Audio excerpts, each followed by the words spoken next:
সাগরের মাছ পর্যন্ত, এমনকি আকাশের বাতাসে সব কিছুর নবী আমি সকলের উপরে রাজত্ব করেছি, নবুয়তের দায়িত্ব পালন করেছি। আমার হুকুমে সাগরের মাছ এমনকি হাওয়া বাতাস সব কিছু চলেছে। সুতরাং আজকের সম্মান আমার নসিব হতে পারে। আমি কি কম? আমার সেই সম্মান তো কোন নবীর নয়, ছিল না। দাউদ পয়গম্বর বলেছেন মনে মনে, আজকে আমার কণ্ঠের সাথে কারো তুলনা চলে না।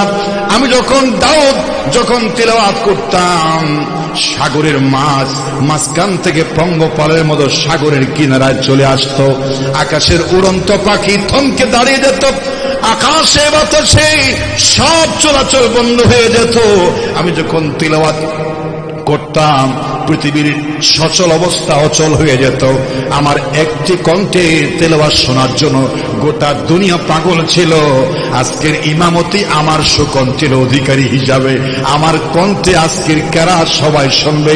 আমাকে আল্লাহ একটা জাদুময়ী কণ্ঠ দিয়েছেন, সুকণ্ঠের ইমাম হিসাবে আজকে আমার অগ্রাধিকারের ভিত্তিতে কণ্ঠ কার সুন্দর যদি বাছাই হয়, আমার নামই তো উঠে আসবে। হতে পারে আজকের ইমামতি আমার তকদিরে লেগে দিতে পারে।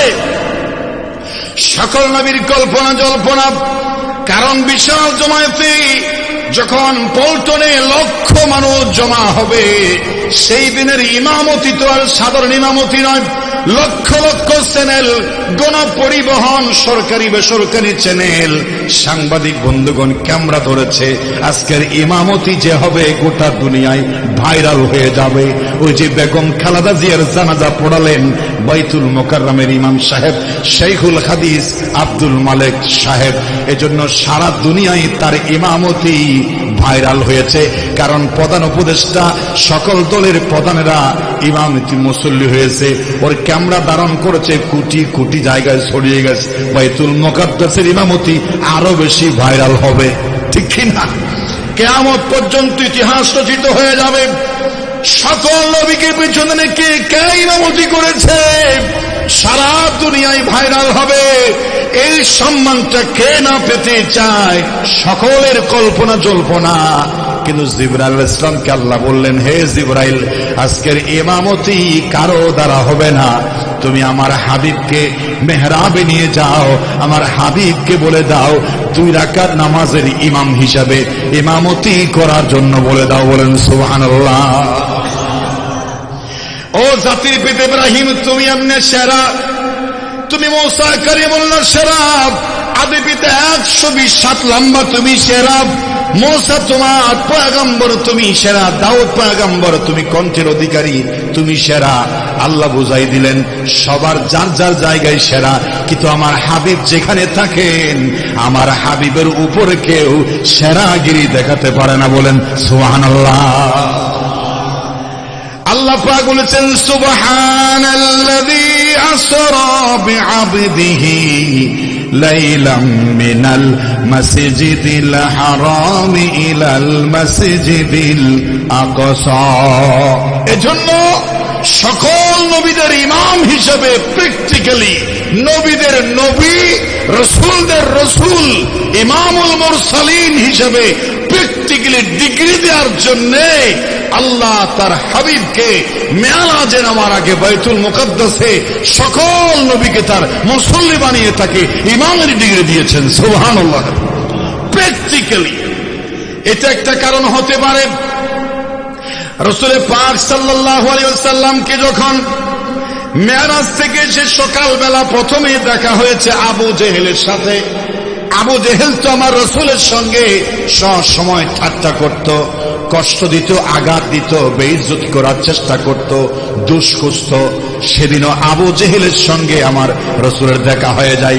নিজের থেকে জিজ্ঞেস করে, ভাতিজা সহস্র বকর ওমর উসমান আলী, এদেরকে তো একটা না একটা কথা বলে ধোঁকা দিয়ে বোকা বানাও। আজকে নতুন কোন কথা কি তুমি তাদের বলবা? যদি থাকে আমাকে বলতে পারো। আজকে নতুন কিছু বলবা? প্রতিদিন তো একটা না একটা বলে তাদের ধোঁকাবাজি করো। নাউজুবিল্লাহ বলেন। আজকে কি কিছু বলবো? যখন এই কথা বললেন রাসূল সঙ্গে সঙ্গে সুযোগ পেলেন। এই তো সুযোগ আমার চাচাকে আমার গত রাত্রে মেরাজের কথা বলা। হে চাচা, নতুন কবর আছে। আমি গতকাল রাত্রিতে খানায় কাবায় শুয়েছিলাম, হাতিমে কাবার পাশে হাজরা আসওয়াদ ঘেঁষা এই জায়গায় আমি শুয়েছিলাম। গভীর রাত্রে আল্লাহ রাব্বুল আলামিন জিবরাইল মিকাইল ফেরেশতা দিয়া আমাকে খোদার খোদাই জান্নাত জাহান্নাম আরশ কুরসি লৌহ কলম বাইতুল মুকাদ্দাস হয়ে সব দেখেছি, আবার রাত্রিতে ফিরে এসেছি। বলেন সুবহানাল্লাহ। প্রথমে এই কথা বললেন আবু জেহেলকে। আবু জেহেল বলছে ঠিক আছে, এই তো পেয়ে গেলাম, তোমাকে পাগল বানানোর, মাথা খারাপ বানানোর দলিল করছিলাম, এর দ্বারা প্রমাণ হয়ে গেল, আজ তোমাকে সমাজ থেকে বিচ্ছিন্ন করে ফেলবো। দিল এক দৌড়। এই কথাটা প্রথমে বলতে হবে আবু বকর রাদিয়াল্লাহু তাআলা আনহুকে, কারণ তার বিশ্বস্ত মানুষ, সে সমাজের সম্ভ্রান্ত ব্যক্তি, ভিআইপি লোক, তার একটা কথা হাজার কথার চাইতে দাম বেশি। ব্যবসায়ী, ভিআইপি, উঁচু বংশের, কুরাইশ বংশের। আবু বকরের সামাজিক মর্যাদা অনেক উপরে ছিল। হযরত আবু বকরকে যদি আমি আমার দলে বিরাতে পারি, মুহাম্মদকে বেইজ্জত করা আমার ওয়ান টুর ব্যাপার। নাউজুবিল্লাহ বলেন। দৌড়ে চলে গেল আবু বকরের কাছে। বকর, আবু বকর রে, খবর কি? কিন্তু শুনছো কি? শুনছো কি হচ্ছে? তোমার নবী মুহাম্মদ, ভাতিজা মুহাম্মদ মাতা শেষ। সে বলে গতকাল রাত্রিবেলায় বাইতুল মুকাদ্দাস হয়ে জান্নাত জাহান্নাম আরশ কুরসি লৌহ কলম দেখেছে।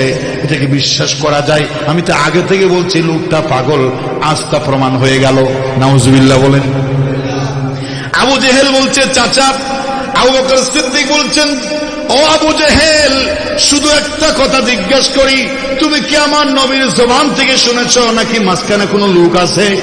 বাড়াই তাড়াই বলছে, সরাসরি শুনছো কিনা? আর আবু বকর, আমি নিজেই ভাতিজা মুহাম্মদের কাছ থেকে শুনেছি, মাঝখানে কোনো লোক নাই। আবু বকর রাদিয়াল্লাহু তাআলা বলছেন চাচা, যদি আমার নবী মুহাম্মদ, বন্ধু মুহাম্মদ এই কথা বলে থাকে, তোমার সামনে আমি বলে দিলাম, মেরাজের সত্যতা বিশ্বাসকারী হিসাবে আমি আবু বকরের নাম 1 নম্বরে লাগতে পারো। বলেন সুবহানাল্লাহ।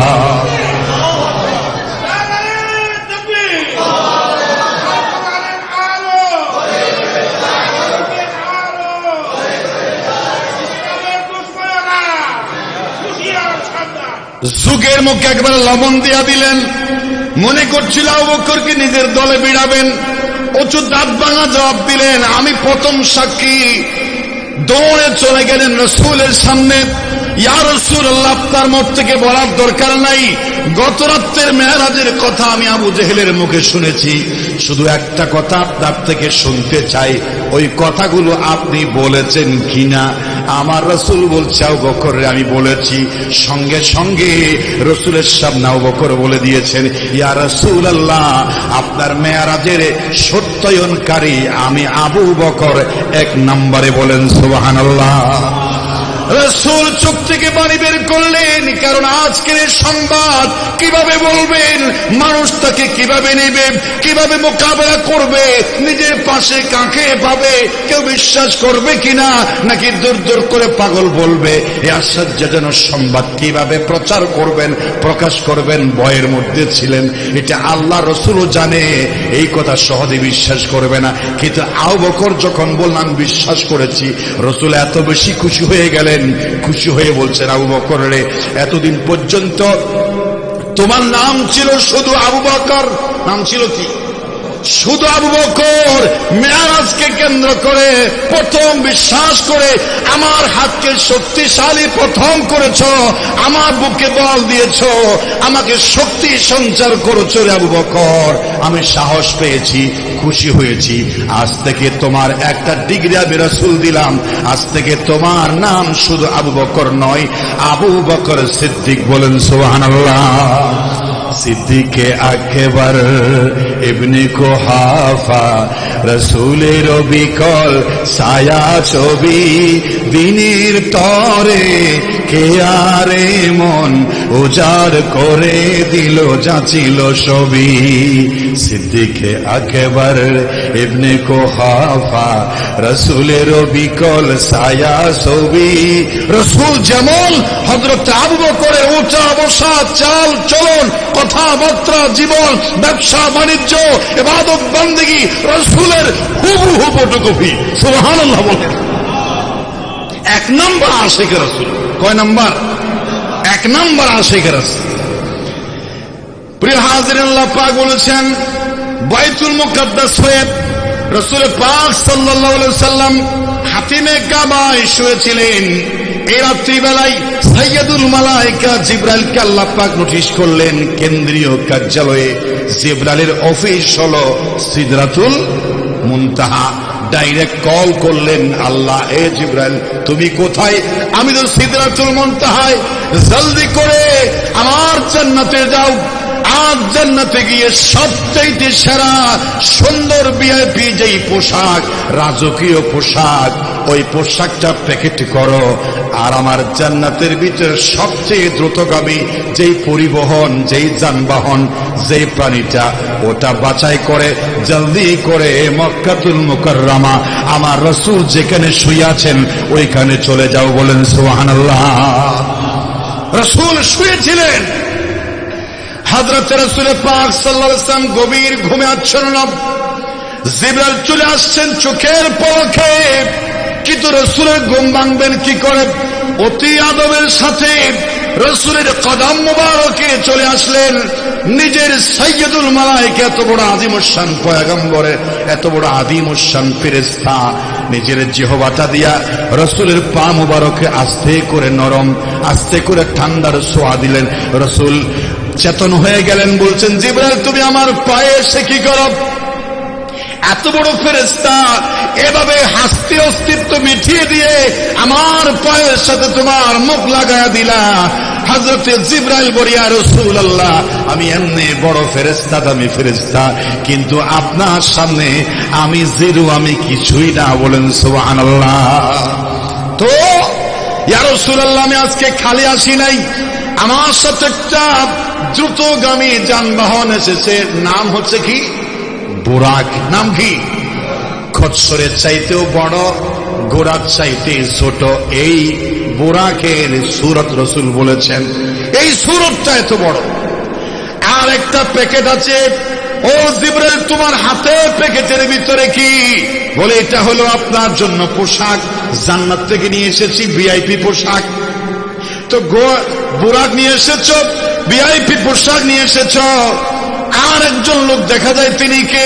ইয়া রাসূলুল্লাহ, তিনি আপনার সফর সঙ্গী হযরতে মিকাইল, আমার ভাই। কেন আসছো?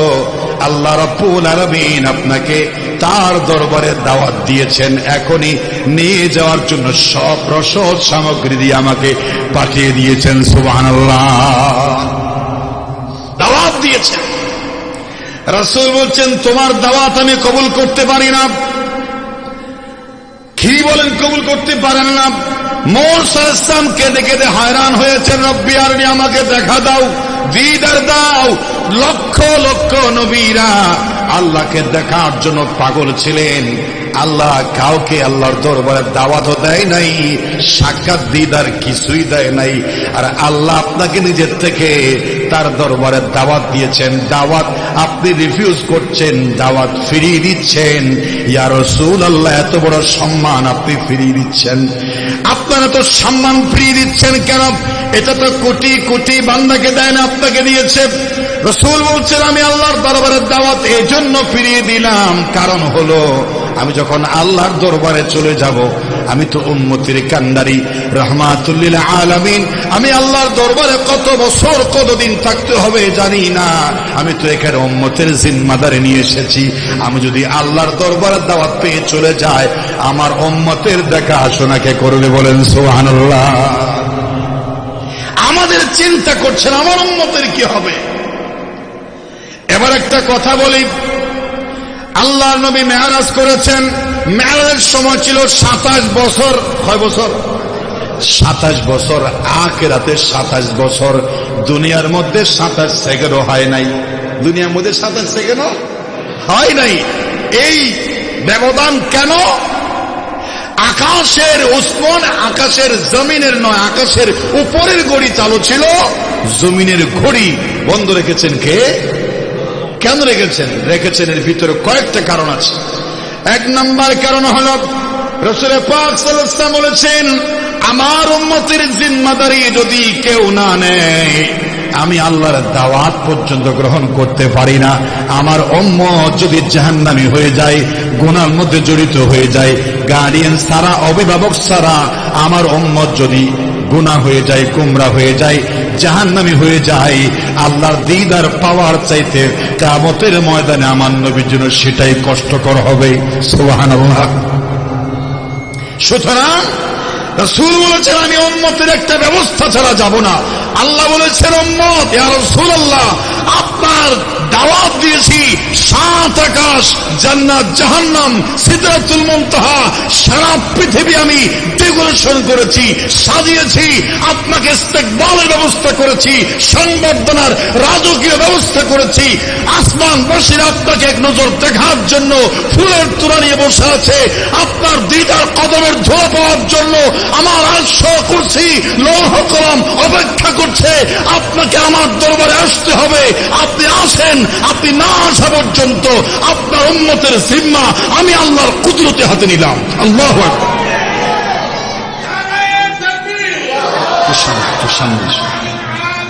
সামনে আসেন, একটু জিকির করবেন আর ফাঁকা জায়গাগুলো ভরাট করবেন। এটা তো ছোট জায়গা, মসজিদ, অনেক লোক এখানে আঁটাআঁটি করে দাঁড়িয়েছে। আমি একটু বলবো যে আপনারা সামনে আসার জন্য একটু সামনে আসেন। রহমতের ছায়া, রহমতের বাগান, আরেক ভাইকে সুযোগ করে দিন। এটাও ইবাদত। মাহফিলে কারো পাশে যাতে কোনো জায়গা না থাকে, একটু সামনে। আর বারান্দার মানুষগুলো ফাঁকা জায়গায় প্রবেশ করেন, যাতে পরবর্তীতে কেউ আসলে বসতে পারে, দাঁড়ানোর ছেলেরা যাতে করে বসার জায়গা পায়। কেমন ভালোবাসা! আলোচনার মাঝখান দিয়ে আমাকে যেন এটা বলতে না হয়, আর আলোচনার মাঝখানে বিচ্ছিন্ন হয়ে যাবে। মেরাজ হচ্ছে সর্ব সুন্দর, আকর্ষণীয়, শ্রেষ্ঠ একটি আলোচনা। এর চাইতে সুন্দর কোনো আলোচনা নাই। রাসূলের জীবনের পরম পাওয়া, রাসূলের জীবনে শ্রেষ্ঠ একটি স্মরণীয় দিন মেরাজ। এটা অনেক অনেক বেশি মজা, আকর্ষণীয় এবং গুরুত্বপূর্ণ মেরাজের আলোচনা। এখানে মাঝখান দিয়ে কথা যদি আবার বলতে হয়, তাহলে আমার আলোচনা বিচ্ছিন্ন হয়ে যাবে। এখানে তো আরো জায়গা আছে, একটু সামনে আসতে পারবে। একটু জিকির করেন, লা ইলাহা ইল্লাল্লাহ,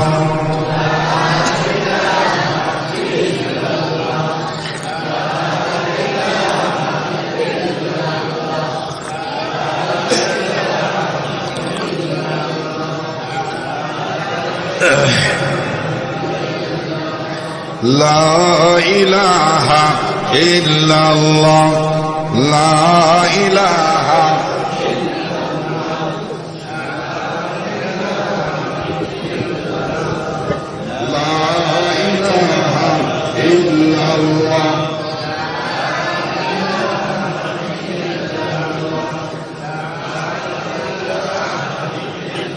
লা ইলাহা ইল্লাল্লাহ,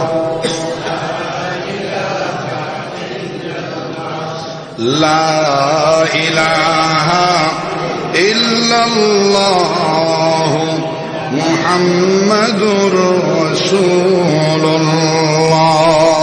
সবাই বলেন সাল্লাল্লাহু আলাইহি ওয়াসাল্লাম। বলেছিলাম তারপর আপনি আসেন। এই যে একটা কথা বললেন, সারা দুনিয়ার উম্মতের জিম্মাদারি কার হাতে নিলেন? আল্লাহ বলেছেন জিম্মাদারি নেওয়ার তরিকাটা এমন হলো, আমি কার মাধ্যমে তোমার উম্মতের জিম্মা নেব। এজন্য আপনি আসেন, আমি গোটা পৃথিবীর চলা গতি বন্ধ করে দেব। যেভাবে রাখছেন আপনার উম্মতকে আমার দরবারে যদি 1000 বছরও থাকেন, সেভাবেই পাবেন আপনি। আপনার উম্মতকে ঘুমের ভিতর রেখে দেওয়ার জন্য পৃথিবীর ঘড়ি আমি আল্লাহ বন্ধ করে দিয়েছি। সুবহানাল্লাহ।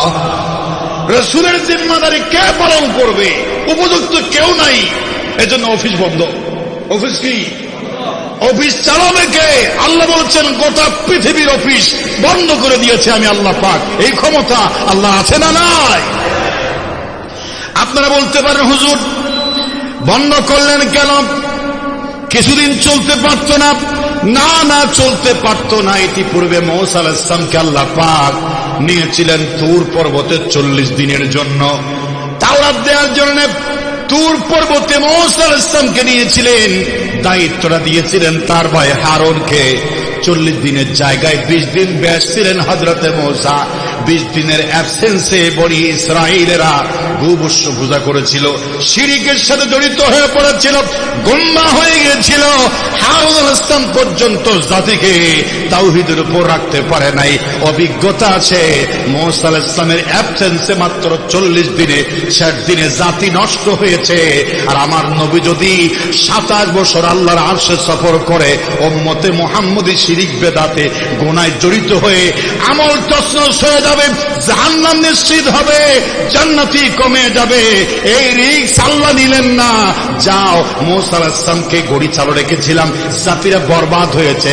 আমার উম্মত নবীর, শেষ নবীর উম্মত যাতে বরবাদ না হয়, পুরা পৃথিবীর অফিস লক করে বন্ধ করে দিয়ে আমি আমার দরবারে আমার দোস্ত যতদিন থাকবেন, গোটা দুনিয়ার চলা আল্লাহ আমাদের আমল ঠিক রাখার জন্য বন্ধ করে দিয়েছিলেন। সুবহানাল্লাহ। এবার আসেন, কেন বন্ধ করেছেন? আরেকটা কারণ হতে পারে, সময় যে আল্লাহর গোলাম, সময় যে স্বাধীন কিছুই নয়, সব কিছুর উপরে কার কর্তৃত্ব? আমরা বলি time and tide wait for none, সময় এবং নদীর স্রোত কারো জন্য অপেক্ষা করে না। আল ওয়াক্তু লা ইয়ান্তাজিরু লিআহাদিন। ভাই, ঘড়ি ঠিক ঠিক চলে, পৃথিবীর কারো ক্ষমতা নাই সময়কে স্টপ করে রাখা। আল্লাহ বলছেন কারো ক্ষমতা নাই, কিন্তু আল্লাহর ক্ষমতা আছে না নয়? আবেরে কুদরত দারি বরকমাল, আনতা রব্বি আনতা হাসবি জুল জালাল। সাগর নদীর স্রোত সময় কেউ বললে দাঁড়ায় না, তবে আল্লাহ বললে। সেজন্য সময়ের উপরও আল্লাহর কর্তৃত্ব আছে।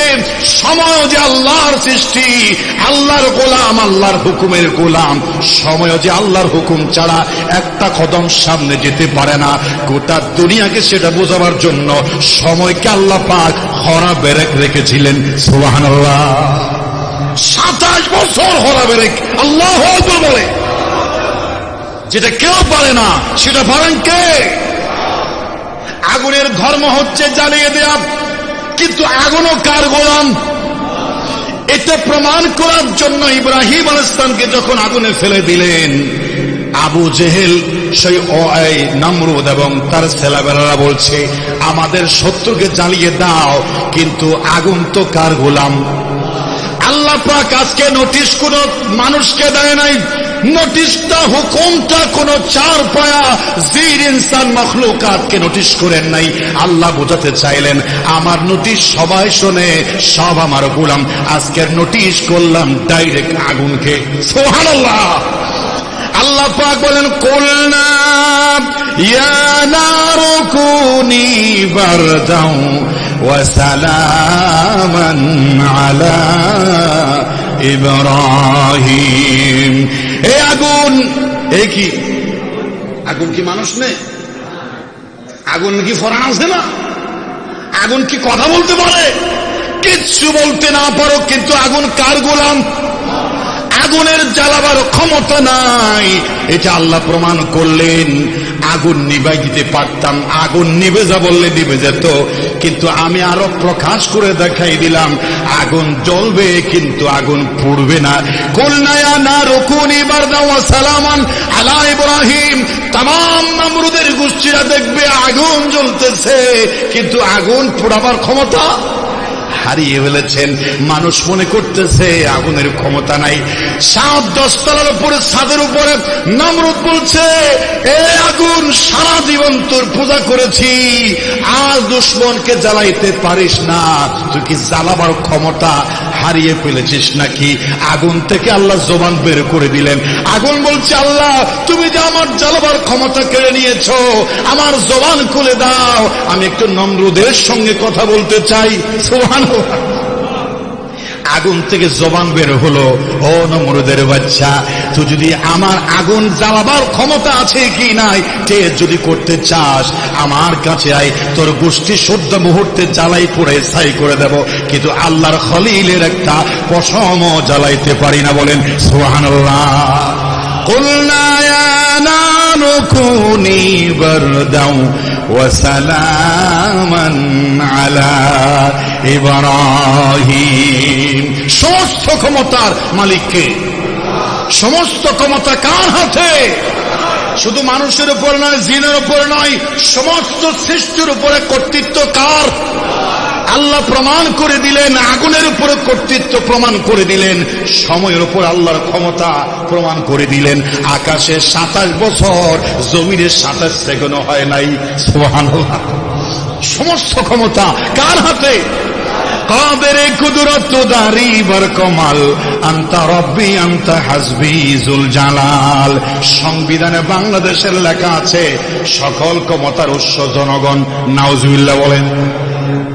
যদি আপনারা জুলাইয়ের সেই গণঅভ্যুত্থানের জুলাই সেই জায়গা যদি আপনারা হ্যাঁ ভোট না ভোট দেন, তাহলে সংবিধান সংস্কার করতে পারবে এই অন্তর্বর্তীকালীন সরকার, বিরোধী দল, সরকারি দল এবং জুলাই যোদ্ধা সবাই মিলে আগের সেই নিকৃষ্ট শিরিক বেদাত যুক্ত সংবিধানকে ধুয়ে মুছে পরিষ্কার করে তাওহীদবাদী, কোরআন সুন্নাহ ভিত্তিক, ন্যায় ভিত্তিক, ইনসাফ ভিত্তিক একটা সংবিধান আপনাদের পছন্দ অনুযায়ী করতে পারবে। সবাই যদি পাইকারিয়া দলে ওই নির্বাচনের দিন হ্যাঁ উঠে শিল মারেন, ঠিক কি না? এতদিন তো কষ্ট করে সংবিধানে এটা আছে সেটা আছে, সংবিধান চেঞ্জ করতে হবে। সংবিধানে শিরিক আছে, জাতীয় সংসদীয় শিরিক ছিল, মাথা নয় সংসদে প্রবেশ করতে হতো। কিন্তু সিংহ পুরুষ আল্লামা দেলাওয়ার হোসেন সাইদির মতো মানুষ গিয়ে আজীবনের জন্য সংসদকে শিরিক মুক্ত করেছেন, ঠিক কিনা? বাংলাদেশের সংসদে যদি আবার আল্লামা সাইদির উত্তরসূরি যায়, সংসদ নয় গোটা বাংলাদেশ থেকে শিরিক উৎখাত করে তাওহীদের বীজ বপন করা হবে, ঠিক কিনা? এজন্য হ্যাঁ ভোট প্রয়োজন আছে না নাই? ইহুদিরা হতে আরে কি হয়ে দে, কেন তোরা কি হয়ে দে, সকলের একটা হ্যাঁ ভোট যখন জয়যুক্ত হবে, নতুন বাংলাদেশ, নতুন সংবিধান সংস্করণে মনের মতো করে, মনের মাধুরী মিশিয়ে পছন্দ অনুযায়ী স্বৈরাচার এই বৈষম্য দূর করে একটি ইনসাফ ভিত্তিক ওসমান হাদির স্বপ্ন পূরণ করে আগামীর বাংলাদেশ তৈরি হওয়ার সুযোগ পাবে জাতি যদি হ্যাঁ ভোট প্রদান করে, ঠিক কিনা? ওসমান হাদি তুমি মরণি, শহীদ হয়েছ তুমি সেটাই জানি। ওসমান হাদি তুমি মরণি, শহীদ হয়েছ তুমি সেটাই জানি। রাজপথে ছিলে তুমি সারাটি বছর, বাতিল কেঁপেছে তোমায় দেখে থরথর। তুমি যে ছিলে মোদের নয়নমণি, শহীদ হয়েছ তুমি সেটাই জানি। বাতিলরা এক হাদিকে হত্যা করতে গিয়ে চরম ভুল করেছে, বাংলাদেশে লক্ষ হাদির আবির্ভাব ঘটিয়ে দিয়েছে, ঠিক কিনা? ওরা এখন ভুলের মাসুল দেবে। আজ থেকে বাংলাদেশে ঘরে ঘরে ওসমান হাদির জন্ম হয়েছে। আব্দুর রহিম আল মাদানী মাইকে ওপেন বলেছে, আমার পরবর্তীতে সন্তান যদি ছেলে হয়, আমার ছেলের নাম হবে ওসমান হাদি, ঠিক কিনা? কলাউদ্দিন সহ লোহাগড়া বাংলাদেশের ৬৬ জেলা ৬৮,০০০ গ্রামে গঞ্জে ওসমান হাদি নামে নতুন ছেলের জন্ম নেবে। ঢাকায় ওসমান হাদি নামে তাওহীদের বীজ বপন করতে নতুন প্রজন্ম তৈরি হবে, ঠিক কিনা?